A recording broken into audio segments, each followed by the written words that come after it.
Kelas pertama zikirnya orang awam. La ilaha illallah, la ilaha illallah. Lisanhu yaqul la ilaha illallah wa qalbu ghafil an ma'na.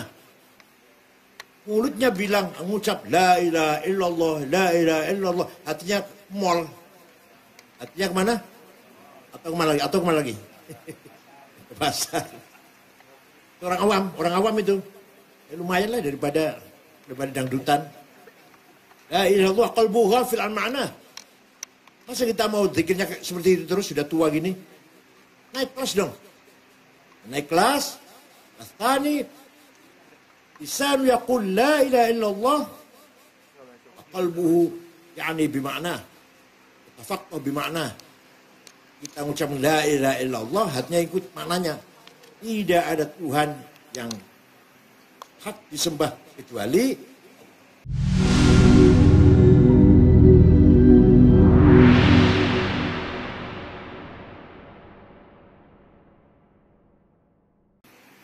Assalamualaikum warahmatullahi wabarakatuh. Bismillah. Alhamdulillah. Assalatu wassalamu ala Sayyidina wa maulana wa syafi'ina wa habibina Muhammad ibn Abdullah wa ala alihi wa sahbihi wa man ittaba'a hudah. Yang saya banggakan akhil aziz muhtaram Dr. Insinyur Yai Haji Ahmad Hilmi Faisal Zaini Hasan Abdurrahman beserta Ibu Haja Santi Anisa hafidhuhumallah biriayat wa hifdih azzahuma bi'izzih wa akramahuma bikaramih, dan dengan kedua putrinya ketiga putrinya hafidhuhumullah. Bapak Ibu sekalian, terutama Al-Mukarram Dr. Kiai Haji Manur Hidayah dari Cirebon.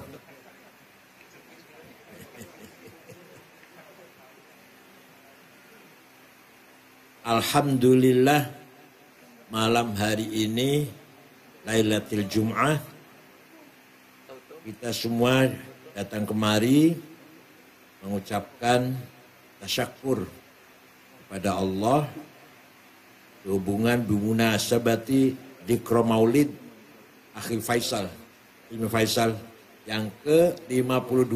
Wah, lagi lucu-lucunya itu. Lagi lucu-lucunya 52. Kalau saya 72 udah la haula wala quwata, udah la haula wala quwata. Sudah enggak lucu, sudah ini masih lucu. Dengan harapan semuanya kita memanjatkan doa ilallah, arju minallah, mudah-mudahan tawil amrah, wisihatin wa afiyah, sa'adah fid darain. Mudah-mudahan panjang umur, sehat, bahagia, keluarga di dunia wal akhir. Tidak ada lain, ini merupakan intinya adalah silatul arham, menyambung persaudaraan antara kita sama. Menyambung, memperkuat ukhuwah antara kita sama kita dengan wasilah ulang tahun, akikah, syukuran rumah baru, syukuran anaknya lulus, syukuran naik pangkat, syukuran dagangnya beruntung. Semua wasilah saja itu, media saja. Intinya adalah silaturahim, memperkuat ukhuwah bersama kita. Ini merupakan hal yang sangat penting. Selama kita masih mempertahankan silaturahim ini, terutama orang NU, insya Allah Indonesia tidak akan bubar. Tapi kalau sudah tidak pernah silaturahim, tidak pernah kumpul-kumpul baca maulid, baca yasin, baca manaqib, bisa saja Indonesia akan mudah sekali diadu domba, mudah sekali konflik, tegang satu sama lain yang tidak mudah disatukan kembali seperti yang terjadi di Timur Tengah. Alhamdulillah di kita, terutama warga Nahdliyin, masih rajin baca maulid, manaqib, tahlil, yasinan. Insya Allah apapun yang terjadi, walaupun pilpresnya pilihannya beda, walaupun pilihan partai politik beda, tapi dengan seringnya mengadakan seperti ini, ukhuwah akan terus terpelihara dan insya Allah akan selalu kuat. Itulah kelebihan kita semuanya. Kita sudah punya prinsip yang dibangun oleh Hadrat Syekh Hasyim Asy'ari, menyatukan antara teologi dan politik kebangsaan, nasionalisme. Tidak boleh dipisahkan. Dua prinsip yang nggak boleh dipisahkan. Hubbul watanal iman. Anda nasionalis harus beriman pada Tuhan. Anda beriman pada Tuhan harus nasionalis. Beda dengan Timur Tengah. Timur Tengah yang nasionalis saja. Tidak ada semangat Islamnya.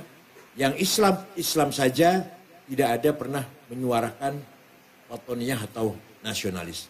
Itu di Timur Tengah, di Arab. Di kita alhamdulillah, Kiai Hasyim Asy'ari, Kiai Wahab, Idam Khalid, dan kiai-kiai yang lain, pejuang muslim dan sekaligus juga pahlawan nasional. Pejuang agama Islam, dakwah Islam, sekaligus juga pejuang kebangsaan nasionalis di Indonesia ini. Oleh karena itu, pandangan NU sejak dulu memperkuat tanah air dulu. Kalau tanah air sudah kuat, ayo kita apa saja aktivitas kita di atas tanah air yang kuat akan berhasil. Kalau tanah air aja masih konflik, belum kuat, sudah syariat, Islam, negara Islam, khilafah. Nanti khilafahnya gak tercapai, bentroknya iya. Khilafahnya gak akan tercapai itu. Tapi konfliknya iya itu sudah jelas. Kan Islam, syariatnya gak tercapai, konfliknya iya. Alhamdulillah di kita pandangan NU Kiai Hasyim Asy'ari, yang penting tanah air kuat dulu. Di atas tanah air yang kuat lah kita bangun masjid, kita bangun madrasah, kita dakwah, kita ceramah, kita istighotsah, maulid Nabi dengan bebas dan leluasa. Bangun madrasah, bangun pesantren tanpa izin, izinnya gampang diatur belakangan, IMB-nya belakangan. Bebas di kita ini. Coba di Saudi, ingin bangun madrasah sampai mencret gak akan bisa. Nggak gampang. Bangun masjid itu orang swasta gak bisa. Harus izin yang berbelit-belit. Hatta di negara-negara yang paling, kalau Mesir paling masih bisa Mesir. Oh, Saudi apa Irak apa Kuwait apa Qatar, ujung-ujung ente ingin sana ingin bangun masjid, gak akan bisa itu. Kita ya Allah masih bangun, dapat minta bantuan dengan seser ya, dengan apa namanya? Dengan baskom di tengah-tengah jalan. IMB-nya nggak ada itu, nanti belakangan IMB, belakangan lah IMB.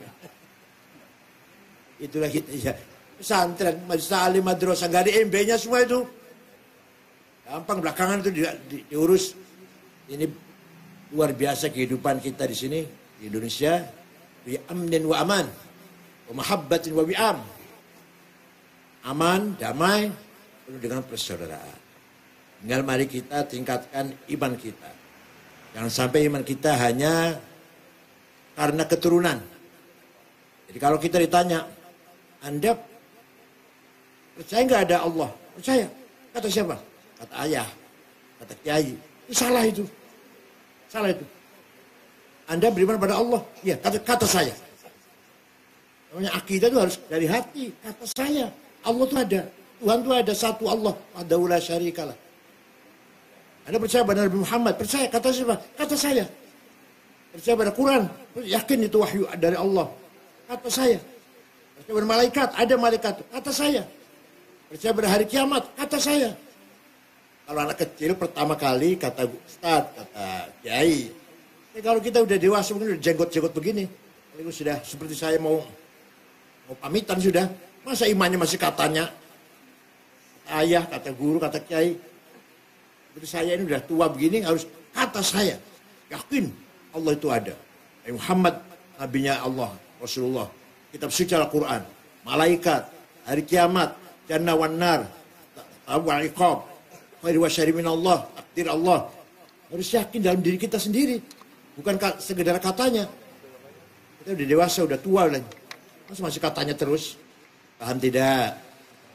Karena itu, kita yang sudah tua ini kalau dalam zikir harus ada kelasnya.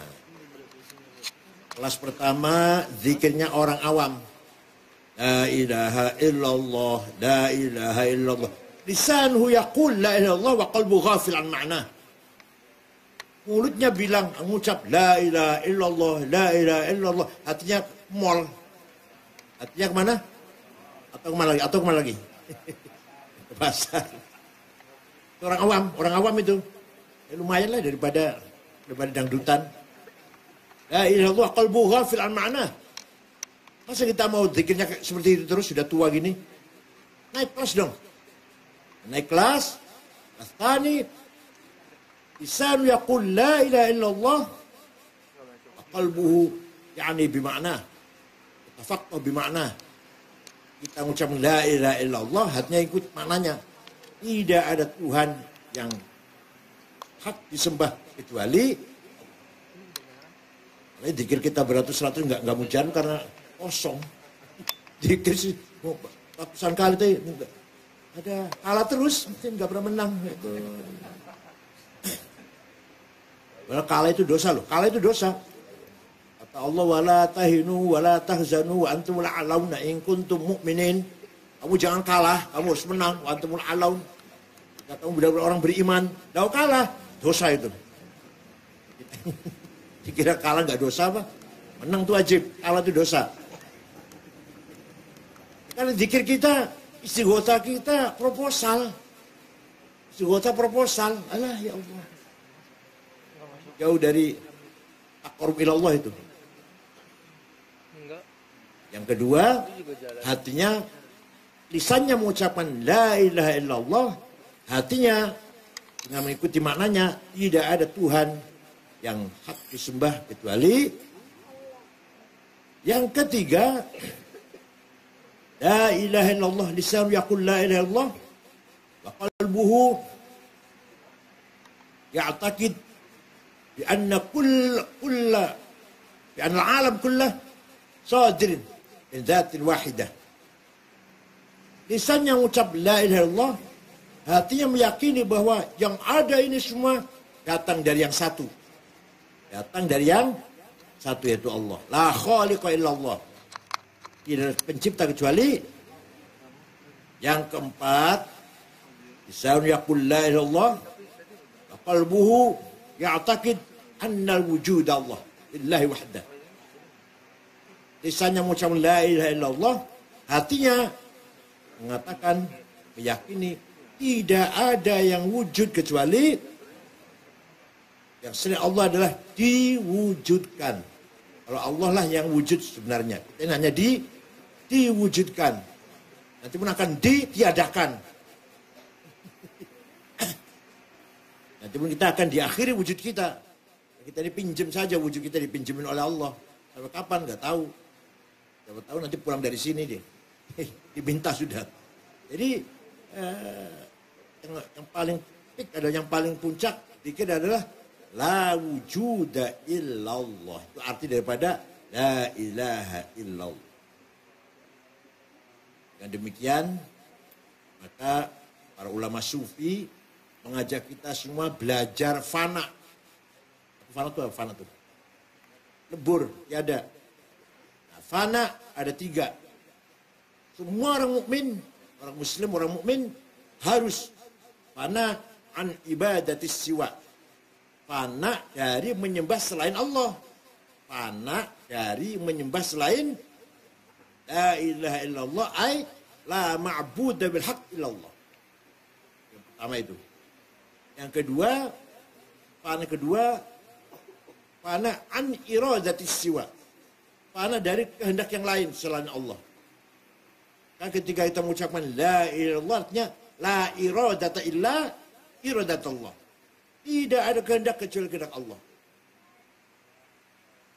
Oleh itu, kalau sudah dikasih oleh Allah 10, jangan ingin 20. Nanti kalau sudah 20, dapat 10. Kamu, bagian kamu dapatnya rezeki 10. Kok masih ingin 20? Gak akan dikasih 20, ya 10 itu. Sudah dapat 10 dan tidak bersyukur, stres malah. Tapi kalau 10 kita syukurin, alhamdulillah. Dengan adem ayem kita menerima rezeki 10, insya Allah besok kita usaha lagi, mudah-mudahan bertambah dari 10. Gitu caranya. Bukan berarti orang 10 kemudian apa, grundel. Tuhan kok gak mudahkan rezeki saya. Kalau Cina-Cina gampang, kalau saya sulit. Padahal saya sholat, saya baca Quran.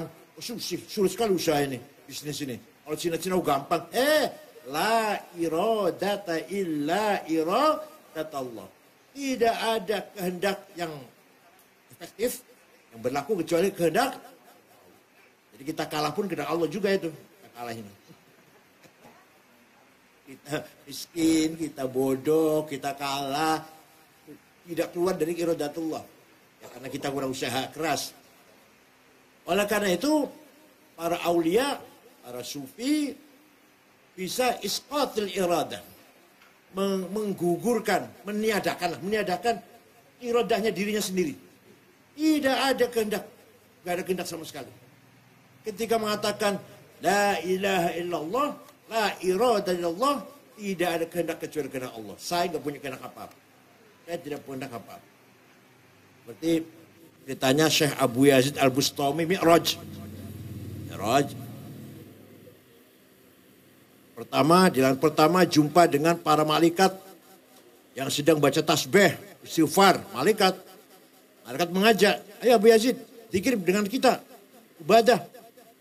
Rasanya enak, rasanya tenang kalau zikir itu. Abu Yazid, enggak. Naik ke atas, jumpa malaikat sedang sujud, sholat.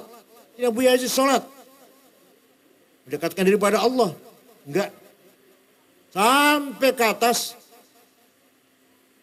Allah bertanya, apa yang kamu kehendaki aja? Apa yang kamu mau? Diajak sholat gak mau, diajak tasbih gak mau. Apa yang kamu kehendaki? Madza turid? Apa yang kamu mau? Jawabnya, uridu alla urid. Saya menghendaki agar saya tidak punya kehendak apa-apa. Saya menghendaki agar saya tidak punya kehendak apa-apa. Uridu alla urid. Allah kemudian berkata, wasalta ya Abu Yazid. Kamu telah husul, wahai Abu Yazid. Jadi kalau orang masih menikmati, jangankan dunia, ibadah saja, ibadah dohir tapi hatinya kemana-mana, jauh dari usul itu. Baca waqiah biar dagangnya laris, ya dapatnya dagang laris itu. Baca tabarok biar naik pangkatnya, ya dapatnya naik pangkat itu. Bukan dapat pahala, bukan. Baca Yasin biar selamat, ya dapatnya selamat itu. Kalau betul lillahi ta'ala tidak punya kehendak apa-apa kecuali kehendaknya yang maha absolut. Al-Dhatul Mutlaqah Al-Mujarradah An-Nisb Idhafat, the absolute one existence. Itu hanya Allah. Karena itu ayo belajar, kita tingkatkan zikir kita. Ya sekali-kali zikir, yang nggak usah panjang-panjang. 5 menit. Begitu kita la ilaha illallah, jangan bawa proposal. Jangan minta apa-apa. Yang banyak silahkan minta. La ilaha illallah, la ilaha illallah. Minta rezeki, ya Allah, minta dagang laris. La ilaha illallah, minta keuntungan besar, naik pangkat, jadi DPR. Silakan, nggak apa-apa. Tapi nanti ada zikir yang tidak punya kehendak apa-apa. 5 menit bisa nggak itu? La ilaha illallah, tidak bawa proposal. Tidak ada permintaan apa-apa. Hanya betul-betul zikir pada Allah. Itu namanya belajar. Nggak gampang sih, itu belajar berapa menit gitu. Tahajud itu belajar zikir yang zikrul dzat, la iradah illa iradat Allah. Ada. Disinilah kehebatan atau keluasan spiritual dalam agama Islam. Terus terang saja, bukan menghina. Tidak ada di luar agama Islam, tidak ada ilmu yang namanya metode menseleksi berita. Di Islam ada mustalahul hadis.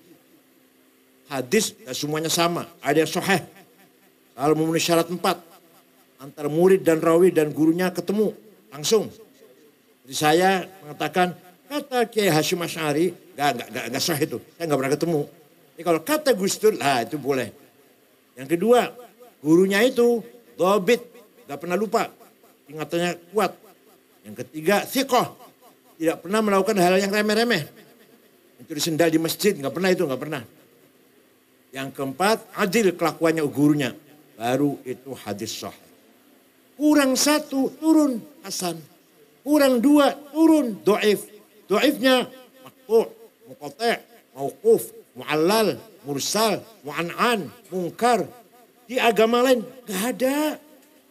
Tanya pada agama lain, ada nggak metode seleksi berita informasi? Gak ada. Tidak ada di agama lain metode seperti di kita usul fiqh. Bagaimana metode prinsip-prinsip jurisprudensi. Mengambil pemahaman dari Al-Quran dan Hadis dengan pemahaman yang bersifat akliyah, rasional. Akal ada 2, kolektif, ijma, atau individual, qiyas. Gak ada. Kita, kalau ulama kita menggunakan usul fikih, yaitu Quran, hadis, ijma, dan qiyas, menghasilkan khazanah ilmu fikih.